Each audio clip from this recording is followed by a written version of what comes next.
could put Naaman Roosevelt in sales because yeah, he sold this and at least has the crowd at Mosaic and his coach thinking it's a touchdown. Well, and he has the replay official taking a longer look at this than I thought he might, because when we saw the first replay in the ISO on Naaman Roosevelt, it looked clear to me that the ball rolled on the turf. I mean, let's take another look. Here it goes. Now it hits the ground right there. Hold it there, guys.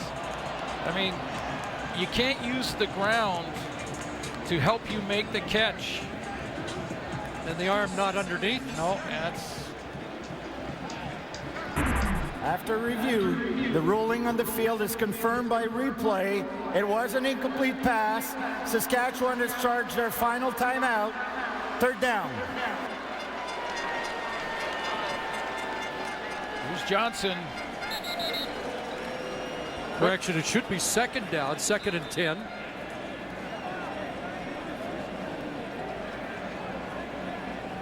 Second down.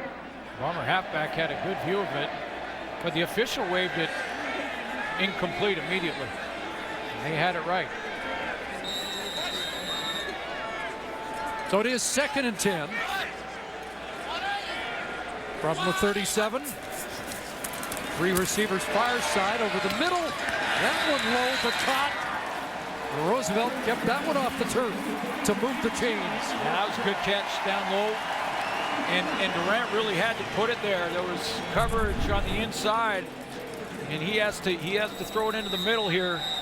Double ends, one from Rob Bagg and one from Roosevelt. That time, no question, that was a catch. 6th catch, 70 yards for Roosevelt, who had 175 last week. And chipping away with Roosevelt again in front of Kevin Fogg. You know, on plays like this, I often wonder defensively, is this where Richie Hall decides to roll coverage to number 82 and try and double team him? A couple ways to do that. You can use a linebacker and a halfback to play on the inside and the outside shade, or you could play him with a press guy up in his face and an over-the-top man to help out. Defensive coordinator could make that call right now. We'll see. First red zone of the game, last in the league. Durant spins that one deep, and Collins looks for a flag, and it does fly in behind as he was obstructed en route. Yeah, and that one on Bruce Johnson looked to me like it was illegal contact because it rerouted Ricky Collins. It actually changed his momentum. There he is right there in the illegal slot. Contact on the receiver. Winnipeg number 25. Half the distance to the goal. First down. Well passed. That's clear cut. Illegal contact turns into pass interference when the ball's thrown to him. Correct call again made. That penalty against 25. So it's first and goal just inside the 10. Ball's in the air. He wants pass interference. Doesn't get that call. And he has an argument. Ball thrown to Ricky Collins means that illegal contact turns into defensive pass interference. Pass caught by Lawrence, and he kept his balance, nice balance to get inside the 5. After the initial contact near the line of scrimmage. You know, to be quite honest, Kendall Lawrence has underachieved. They wanted to make him a featured tailback. That's been a position that's been tough to solidify and to nail down for the Riders. They've gone through 5. Kendall Lawrence, they thought was the answer. He's underachieved, but that's a big play to keep his balance and get him down on the doorstep. Yeah, C.J. Roberts with the initial contact, but Lawrence falls forward, 2nd and goal from the 4. Durant, end zone, to the back. It's a touchdown. Caleb Hawley has his first in the Canadian Football League.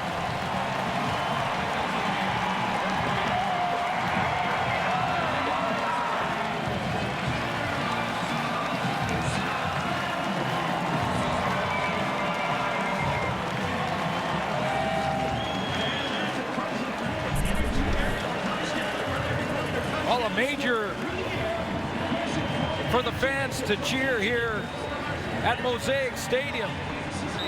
Touchdown pass from Darian Durant. Nice touch over the top of the coverage to Caleb Hawley. So Mosaic erupts. They look for 2. 0 for 1 on the year, 2-point converts. That, by the way, the first touchdown pass by Durant in 4 games.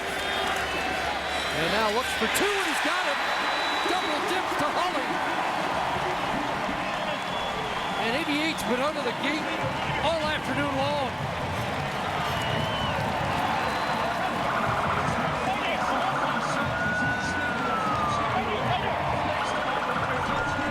Eight points, and now an 8-point Bomber lead.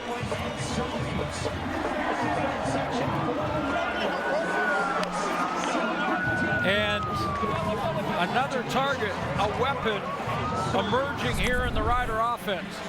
Started out, Holly made the first few catches of this game for Darian Durant, goes back to him. Nice catch over the top on the touchdown, and then a quick slant underneath on a rub play to get the 2-point convert. We got a ball game. 8 plays, 56 yards. And Holly caps it. Just shy of 100 on the game. And finally a breakthrough for Chris Jones's offense.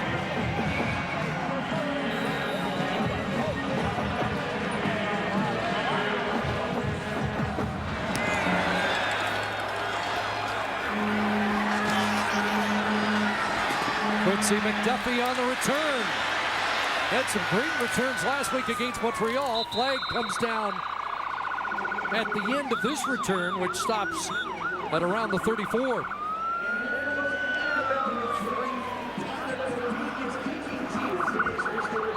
Last points for the Riders were answered by Matt Nichols. We'll see if he can do it again. Well, this is where he has been so good in that coming back after the opponent has put points on the board. Matt Nichols has had an answer. Let's see if during the return. Holding. Winnipeg, number 25.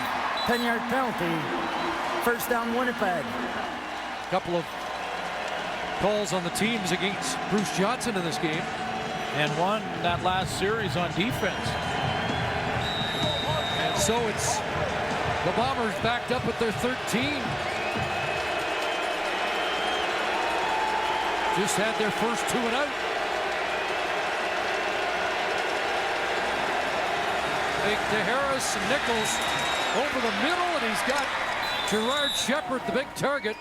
And a guy who won his job, and I know you love this, when a guy wins a starter's job because of how hard he played on the team. Yeah, absolutely, and Michael O'Shea, of course, his head coach, is a guy who will be watching those special teams films very closely to see who are the guys playing hard on every down and who get a chance to work their way into the starting lineup. Big physical target. Fred Bennett brought him down. Andrew Harris on the ground. Bounces it outside, but good pursuit. And taken down by Greg Knox Jr., the weak side linebacker. We're still in the third quarter as it winds down here, Chris. But again, this is, to me, a crucial point in the football game. Can the Riders get a stop here on defense? If not, Matt Nichols continues to find answers when opponent scores. This is the big one right here.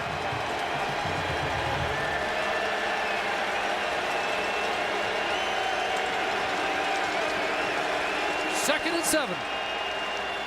And the throw to Harris out of the backfield, and he's not going to get there. I'll tell you what, the fans here in Saskatchewan have been frustrated with 3-man pressure called in key situations by Chris Jones. This time he calls it, and it works. They've got 3-man pressure up front, and here is the design of it. Go ahead and run it, guys. 3 guys are going to come. That's it.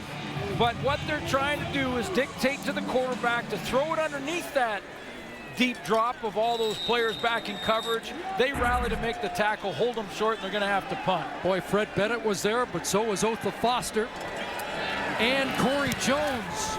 So a punting situation. Medlock airing it out to the 36. And Lawrence brings it back to the 43-yard line. So under a half minute to go here in the third quarter.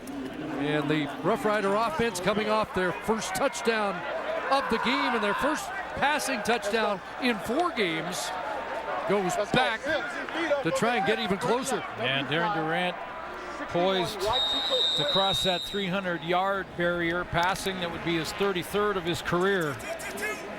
He's got 3 of his 7 games over 300, the first 2 to start the season. 4 receivers wide side as Roosevelt waggled that way. Collins comes back for the football. Spins, tried to spin away from Mo Leggett, and Leggett hung on to the jersey and wraps him up. Boy, he doesn't come back here. This is textbook. This is a receiver playing the fundamentals so well. Ricky Collins comes up. If he doesn't step back, come back to the ball, that play is made underneath by Bruce Johnson.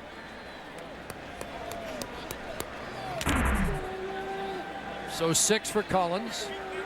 2nd and 4 at the Rough Rider 50. Should be the last play of the 3rd quarter. Durant stands in, wide open, Neiman Roosevelt. First down, and Loeffler is going to make the jersey clinging tackle. But the Rough Riders on the board late in the 3rd quarter and now have generated some momentum and some noise here at Mosaic on the final Labor Day Classic at the old stadium. They go down to the wire here in the 4th quarter. And look at the net yards, just dead even. Yeah, bang on. The stats are almost identical. We've got a football game, and you can feel that momentum shifting a little bit, can't you?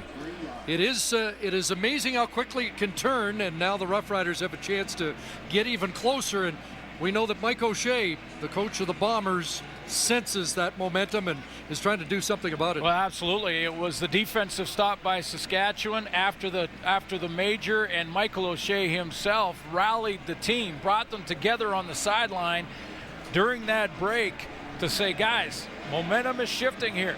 We've still got the lead. Don't let it disappear on you.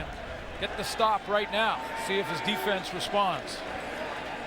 Trying to put a stop to this drive and an 11-game Labor Day win streak for the Rough Riders. 1st and 10. Durant time underneath bag.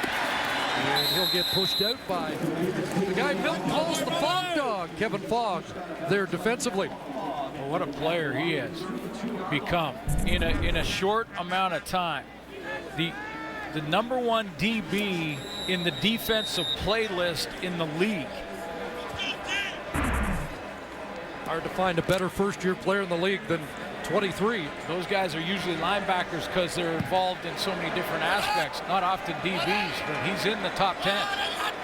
And got 8, so 2nd and 2. Durant under duress, get away, and forward for the first down. Khalil Bass brought him down, but Durant, a little improvisation there. Hasn't run in this game, but gets an important first down. Yeah, I said earlier in the game, Chris, when you mentioned that Darian Durant is the leading rusher in the Saskatchewan team, that's not a good thing. They've gone through tailbacks. They still haven't settled in on exactly who's going to be that guy. Curtis Steele is actually still #2, and he only played 4 games to start the season before injured. But Durant will still get it done, and that was a big first down. More pressure from Westerman. They throw back this way, and Bag trying to get away, and the Rough Riders need tearaway jerseys. Ian Wild clutching the green cloth that time, and there are flags in a couple of spots on the field. There's the running backs they've gone through. Curtis Steele is 2nd behind Darian Durant. Injuries. Foul. Face mask. Winnipeg #38. Half the distance to the goal. First down. Well, a guy that is rarely penalized takes a major call here, Ian Wild. Yeah, and he did get the mask. He got up, didn't see it initially because all the attention was to the back, but you can clearly see with the right hand, Rob Baggs' face mask was grabbed and head pulled down into that direction. So the ball down to the Bomber 13. 1st and 10. More pressure off the edge, underneath. Short pickup and untouched. Lawrence gets up and gets 4 more. Great play call here and executed well by Durant because they anticipate pressure down here from Richie Hall. We're going to send the blitz, but they rolled Durant away from that blitz. blitz is coming from the right of your screen. You don't see it yet. There's Ian Wild, but there's fog on the outside. They roll away from that blitz, so Durant has extra time to get it to Kendall Lawrence. Lawrence gets 6, 2nd and 4. Need to get to at least the 3 for a fresh set of downs. Durant wants more than that. Into the corner and incomplete. Shamad Chambers, the intended target, but a flag in the backfield, and was Durant the victim of a late hit. Again, pressure. Khalil Bass. Roughing the passer. Winnipeg number 2. After distance to goal. Automatic first down. Well, penalties becoming a factor. Khalil Bass. Old Mo. Khalil Bass here on the stunt and the blitz from the linebacking core from the Winnipeg Blue Bombers. Bass number 2 is going to hit Darian Durant low. So it's 1st and goal, 8th play of the drive. And it's an option quarterback touchdown. Darian Durant ripped it out of the hand, said, I want it.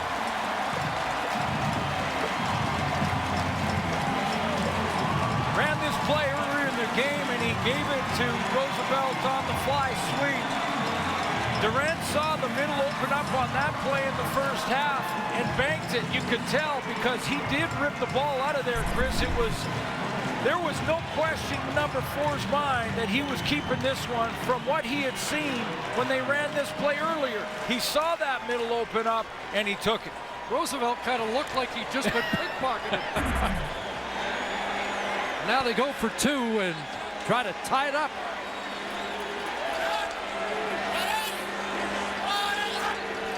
Two for 2 in the red zone. Quarterback draw, and it's 2 for 2 for 2 points and a tie game.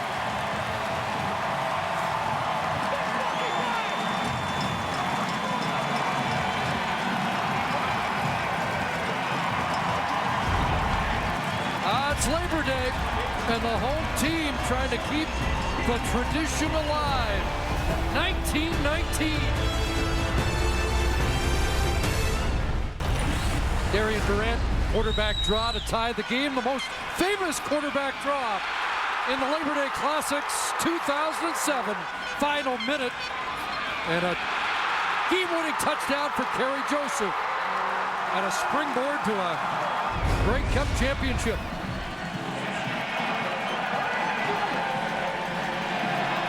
2 running touchdowns last week and 1 and a 2-point convert for Durant here this afternoon, and we're just getting warmed up.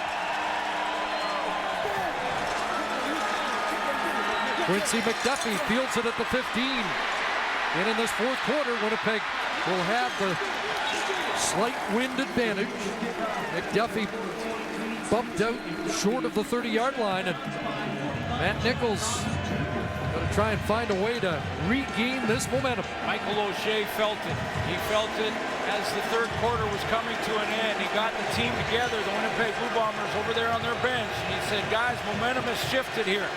Now it's shifted in a big way, all on the Saskatchewan sideline. The way you get it back is to put together a long drive. That's what's on the table for Matt Nichols right now.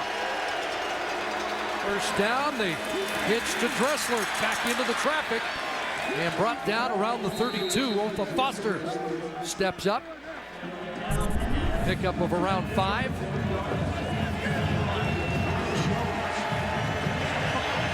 Sixth catch of the game for Dressler for 55. 2nd and 5.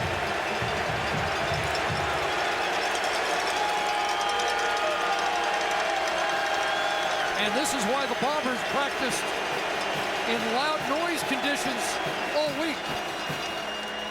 And Matt Nichols doesn't flinch.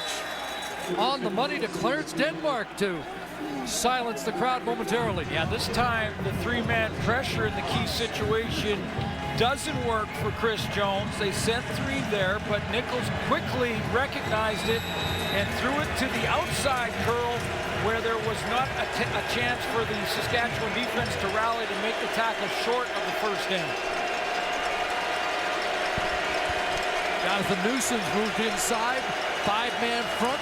all coming, including a 6.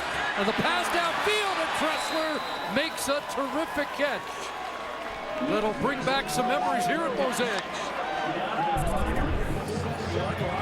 Dressler right here talked to Matt Nichols yesterday, said he has a very different perspective on the game and really on life. It's been a grind for him. He's getting his opportunity. 7 for 77 and looking for him once again, but this time blanket coverage from Justin Cox. Well, he's got a key 2nd and long here, but he told me yesterday, he said, you know, before every game, my wife Allie will give me a call, we'll talk. She'll always just say, hey, just go have fun. It's been a grind. You've had some ups and downs, a lot of adversity. You're getting your chance, putting together a drive here. This is a key 2nd and long. I know Allie and Elliot, their 2.5-year-old, are watching back in Winnipeg. See if he can execute on 2nd and long here. 4-0 this year, 2-1 in his career against the Roughriders. 2nd and 10 to the out, but short of the first down. A catch is made by Denmark. And now Michael O'Shea, does he? Well, we've got a flag first to sort out, and he might not have to make a decision. Illegal block, ends to the face. Winnipeg number 60, 10-yard penalty. Remains 2nd down. Take the penalty here and take them out of field goal range. Big penalty, marks it back across midfield once again. Yeah, had they taken and declined the penalty, it would have been 3rd and 2. Michael O'Shea would have had to put the field goal team out there. This puts Matt Nichols in 2nd and real long, but they're out of field goal range. 2nd and 20, need about 12 to give Medlock a chance underneath. McDuffie will get about that. And now we'll find out if Michael O'Shea wants to try a 52-yarder or not. Or do you punt and play the field position game? Well, this was the theory from Chris Jones. Take the penalty, push him out, and make sure you hold the Winnipeg Blue Bombers so they can't kick this field goal. It's going to be a long one. They're going to go from 52 out. He's hit from 58 this year. Medlock 1 for 3 outside the 50-yard line.